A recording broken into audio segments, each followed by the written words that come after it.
What's up, people? I am back for pretty much my final video of the day, but this is gonna fucking shit. It's always like, sorry about that. But where this is gonna be my final video of the day, we're gonna be talking about probably one of my favorite sci-fi action, but like one of third favorite Carpenter film because John Carpenter, as you know, legendary director. Obviously, his most famous film is Halloween, but I am going to be reviewing his second best film tomorrow, The Thing, and that's going to be awesome to talk about. That film is phenomenal.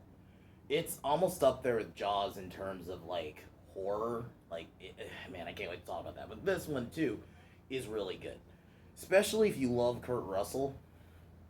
And then he also did Big Trouble in Little China, so he's done like three with Kurt Russell is great, but I fucking love this film. This film, I just love the whole premise, even the way it's shot. Yeah, some of the effects, who cares? It was 1981 when this came out. This is the same year as Halloween 2. So it's just, and it shows how fucking versatile John Carpenter is because he can do so many different films. Like, obviously, you have that slasher classic Halloween, but you also have that isolation horror, more sci fi, because it was an alien in The Thing, and then you have something like this, which is, you can argue, is kind of like an action film. Not as like, it's not like the late 80s to 90s action films where there's just like shooting every 5 minutes, but it's definitely more like you have like that action hero in Snake Plissken. So, yeah. And then you have something like The Darkness, which he did, which was actually one of my favorite Carpenter films, which is more one of his more underrated ones. And I'll probably review it one day. It's just called Vampires. It was a fucking dope film. Like, especially if as someone who, I love the more violent type vampires. So yeah, that's a good film. But yeah, on this one is just so good. You'll see a lot of Halloween alumni. Like, you got Donald Pleasance, you got the actor who played Detective Brackett. You got Marion. I think there was somebody else, pretty sure.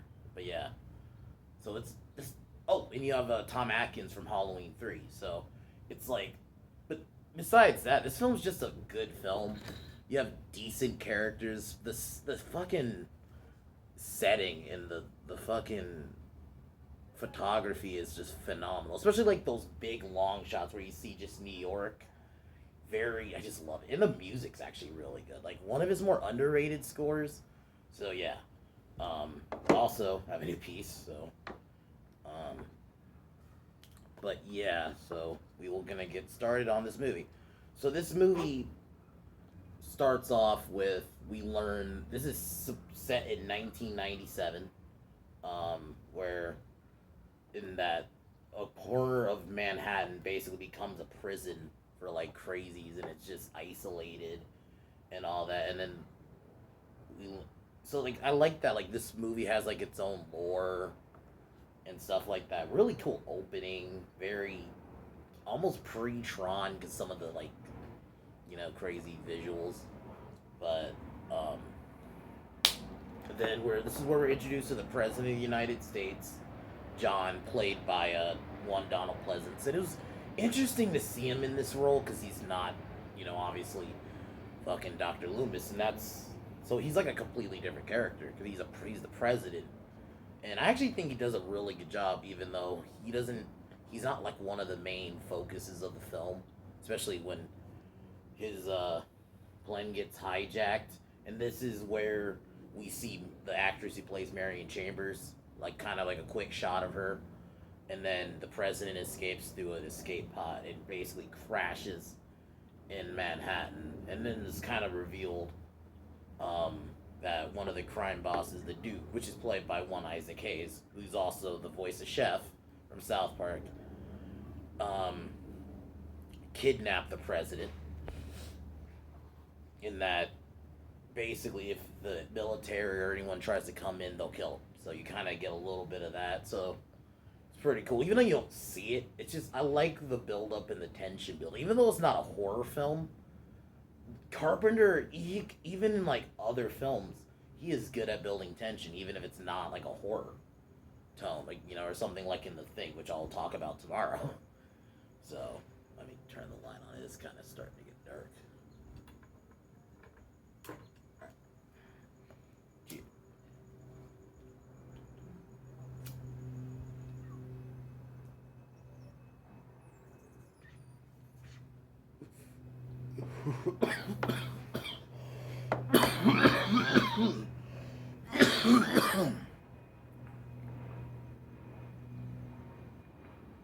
But so this is where we meet Snake Plissken, and basically he's hired. He has to come in and save the president. And Snake is really apprehensive, and you get some kind of cool character moments with him. And I'm trying to find out the.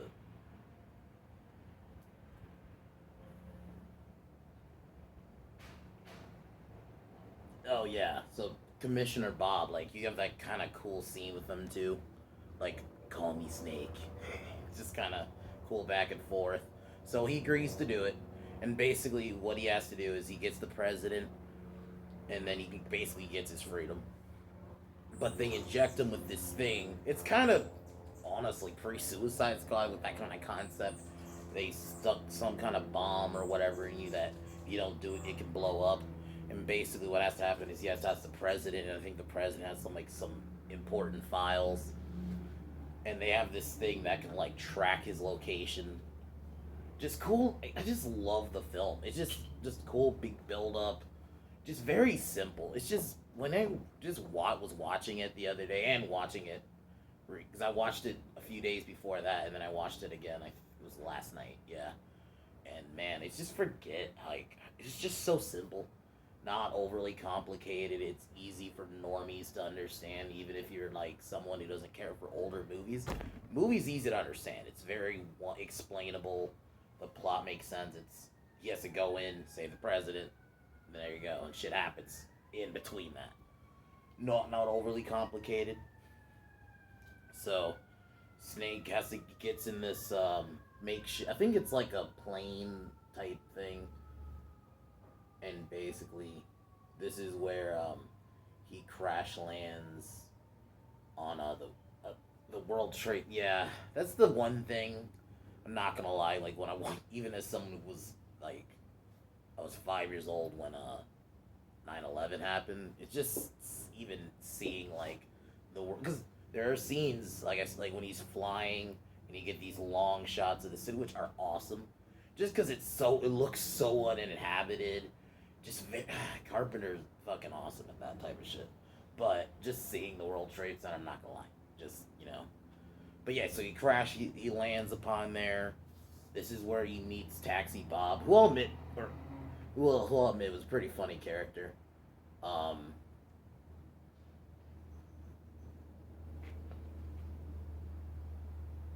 he's a cabbie, and I'll admit his character is pretty funny. He's like, like kind of the humor, but like I'll say this, he's not overdone.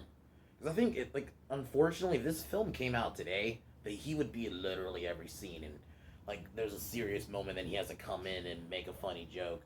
So this was when you could do like comedic characters, like same thing when I reviewed the Lethal Weapon franchise with Joe Pesci's character. They knew how to use him at the right moment. They didn't use him in every 5 minutes. So I think this cabbie character, and he actually adds to the plot too. So, Snake finds the thing that locates the president, but it's on a random like homeless guy. So they assume the president instead, and he tries to leave, and then he's like, "No, you better not leave." So he goes and looks, and this is where we see the crazies, which are these like crazy like not radiated, but like basically crazy guys. This girl recognizes him, and it's seemingly she was trying to hook up with him, and then they attack. She ends up dying, and then Cabby saves him. He throws Molotov, scares them off, and then this is where he meets his former friend, the Brain, aka I'm trying to remember his real name, Harold, and his girlfriend Maggie. I'll admit, but I thought there was not strong female character. Yeah, she's in this movie majority of it. She stands by her man, and she's not just like damsel in distress either. She's actually like helping with them and shit, and she's actually a good character. So, and then we meet Harold, who's like his former friend who ran out on him. They cut a deal that if he helps him save the president, he'll give him a lift out of the city. So I think that's the other thing. This is a good, like, I would almost call this film somewhat like American Mad Max, because besides, like, it's not as fully just because it is also just one part compared to, like, I think Mad Max, like the entire thing, but it's like similar in that sense. And I think Carpenter did a good job of really portraying that. So the Duke shows up with along with some of his gang. Snake steals one. Snake, Brain, and Maggie steal one of their cars.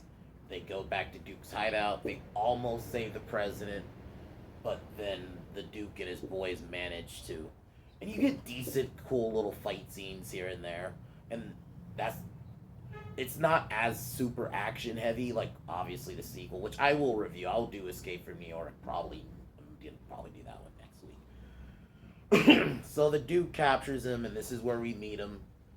I think he's a good. Isaac Hayes does a pretty good job of playing like a bad guy. He's not like, this was in the '80s. The bad guys were not over. Some films did obviously like Darth Vader and shit, but largely bad guys are just super simple. They're bad, and they're the bad guy. They're there to be the hurdle for the hero. That is it. They don't. Not every bad guy had to have like this complicated backstory, which I think sometimes I'm cool with it if obviously in comics, because I will agree. Like, as a comic book fan, villains are a bit more complicated, but stuff like action films and stuff like this, they don't need a backstory. Honestly, just let them be bad guys. They do the pew pew on the good guy. Just keep it simple, and that's what made this film work, and what made the Duke work as a character, because he wasn't overly complicated. There was no backstory. He was just, I run this shit. I'm the main kind of top gangster of the city. It's like type shit like that. That's it. So they kidnap Snake and the president. The Duke steals Snake's Uzi, which you see early in the film that he uses. Plays a little bit of target practice with the president. It's pretty fucked up. So, then the next day, the Duke commands Snake to get in, like, basically a fight club type thing where he fights, like, this top,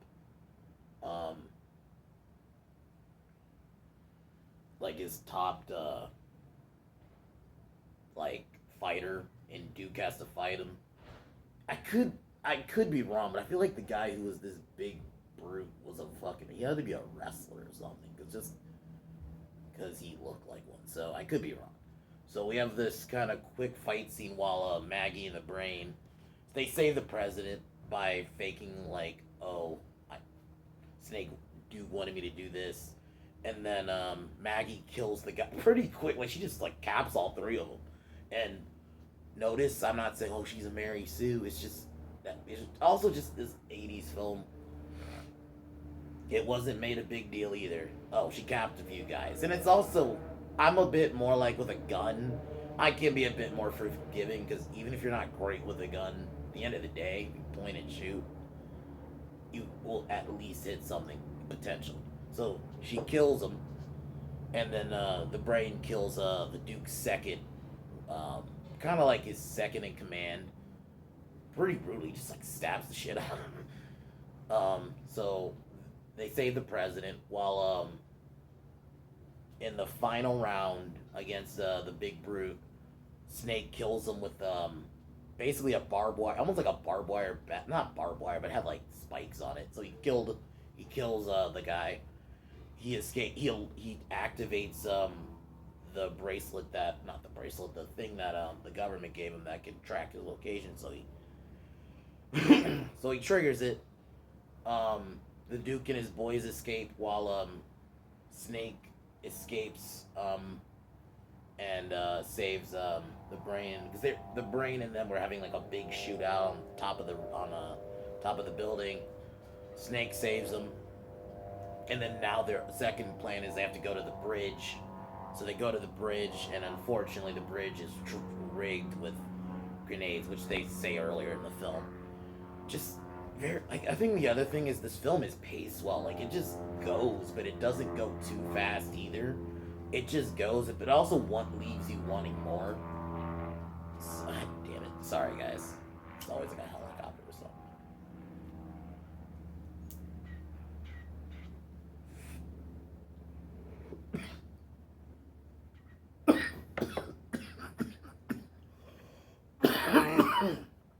But anyway.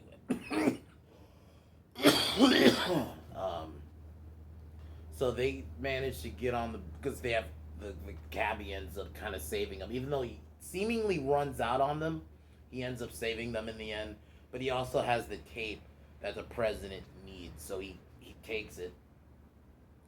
But then while they're on the bridge, the cab blows up, where the cabbie ends up dying, but Snake, Maggie, and the brain and the president survive. So they're running, and then Harold accident hits a grenade, and then he dies, or hits a mine. He hits a mine.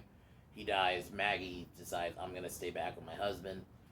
Like, but we don't have strong female characters. She tries to shoot at the Duke who's chasing them in a car, but the Duke just kind of runs her over. It's pretty violent. And then, like, because there's like this shot, she's just like, not like Friday the 13th bloody, but she's pretty bloody. Like, it's like, god damn. So the Duke chases Snake and the president. The president manages to get a hold of the rope and climb up, but then Duke and Snake have a fight, and then the president comes back and just straight up shoots the Duke. I remember first watching this movie. I was like, wow. I was like, 'cause that was in my head. How's he gonna get out of this? Is he gonna kill him? Is he gonna? And then bam, just gets fucking. President just fucking lets him have it. And it's like foreshadowed because the Duke was taking fucking shots at him, and then just bam comes back and actually hits him. So Snake is saved. He makes it in time, and I love throughout the film, like, on his wrist it also has like the time he has left. It's pretty like eerie because it's just like, how's he gonna make it out of this? And you have flawed characters, and they throughout the film give you little hints of his backstory, like, oh, you because they know who he was. Everyone's like, oh, I know who you are, but they don't like fully go into it. I think that's what a good first film should do. I think if you want to build a franchise, then yeah, obviously this is where you go into the backstory and shit. But I think in the first one, you just kind of keep it simple. Predator did that, Alien did that, Jurassic Park, the shirt I'm wearing, Jurassic Park did that. So, but this film is fucking awesome. I would give this film like a 9. Actually, no, a 10. I can't think of anything I don't like. I think it's paced well. You have a good bad guy. The score is awesome. Very just, it is a bit horror, but it's more sci-fi-ish. And you have good characters. And I love how Carpenter just gets simple. That's one thing, too, about these older films. It's just they kind of did get actors who you can actually pass off as regular people. I give it a pass when it's stuff like comic book films and action films, like at least like ones like Commando and stuff. Like, I do think you should get larger than life stuff for that. But like for stuff like this, I do like that the people did feel real. Even like fucking Snake, Kurt Russell as Snake Plissken, he wasn't overly over the top. Like, there were moments he got his ass whooped. Like, he didn't just like, yeah, there were moments, yeah, he just like like fucked people up and shit, but he got his ass whooped too. Um, the side characters were pretty good. They weren't in the way. They had their own little thing going on, but they weren't in the fucking way. You had Cabbie, who was like more of the humor, but then there's moments he's not in the film. They knew how to, like, you can have a character like that, but don't overuse him to the point where it does just become a joke. Like, movies knew how to do that back then, but this film is just phenomenal. So definitely almost, I would give it anything a 9.9 out of 10. I think it's one of Carpenter's best. Carpenter is such an awesome director, especially just the other stuff he's done, but like how he can show, like, because this was like only a few years after Halloween. Because I wonder, like, because he could have got typecast and, oh, you're the Halloween horror guy.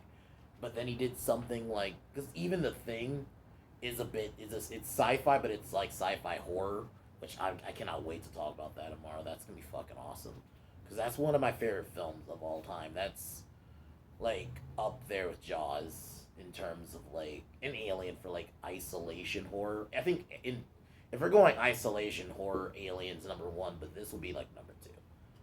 But then he showed like with a film like this, oh, you can do like more of like it's a bit sci-fi and like the dystopian thing, and I like how well he showed that, especially just some of the shots in New York and the set pieces, the atmosphere, just did it all right. So definitely a 9.5 out of 10.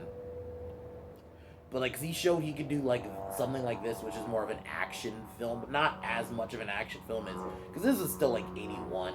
It really was like, I would say like after, I mean, yeah, you had Rambo, but like it was after like, I would feel like it was either Terminator or when Commando came in. That was when you started getting more of those just straight up like shootout action films, which those are fine. I love those stuff too. But yeah, I love how he showed he could do stuff like that too. So this film is great. Escape from L.A., which I will talk about next week. I guess I'll give a quick. It's not bad. I think it does get a bit of a bad rap. There are parts that are cringy. I don't like the basketball thing.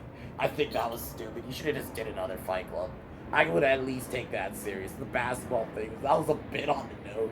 Because this was like 96, post, like, Michael Jordan era. So like NBA was just a fucking.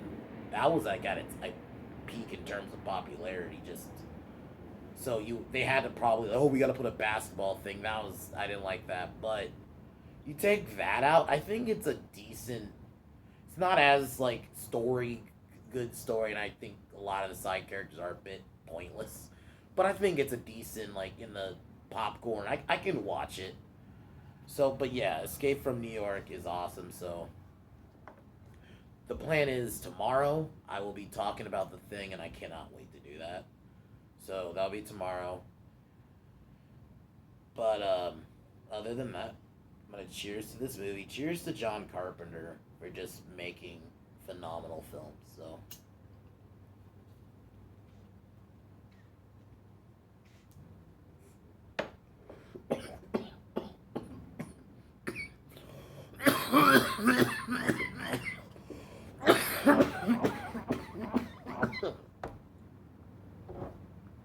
But yeah. Fuck Warner Brothers. Fuck Disney. Fuck Joe Biden. Fuck Kevin Smith. Fuck the bitch Jameson. Fuck Simon Liu, man. Just that dude just cannot, like. I might do a video on him. Probably not tomorrow, because I'm gonna talk about The Thing, and I kind of want to keep it pop. I've been just doing reviews all week, so I'll just like keep the theme. But next week I'm probably gonna talk about it. It is kind of pissing me off now. So, fuck him. But yeah, this film is phenomenal. Go watch it. Talk to y'all later. Peace.